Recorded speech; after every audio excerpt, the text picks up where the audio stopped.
пружинки. Я заказывала 10 штук, и еще отдельно вот одну такую заказала, и вот эту.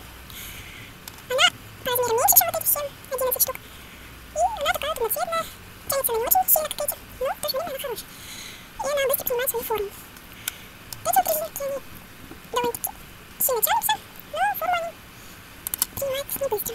Так вот они, когда с ней долго ходишь, она потом такая вот растягивается сильно. Вот. Постепенно она потом азогения нам уменьшается.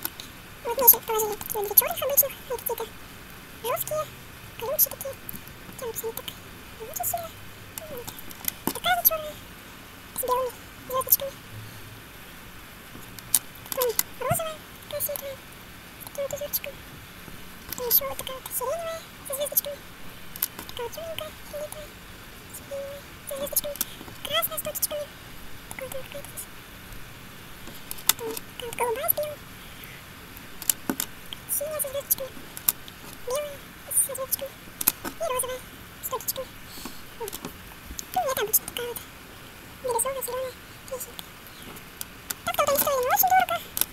За 10 штук где-то 100 с чем-то отталон. И так-то я довольна этой ценой, потому что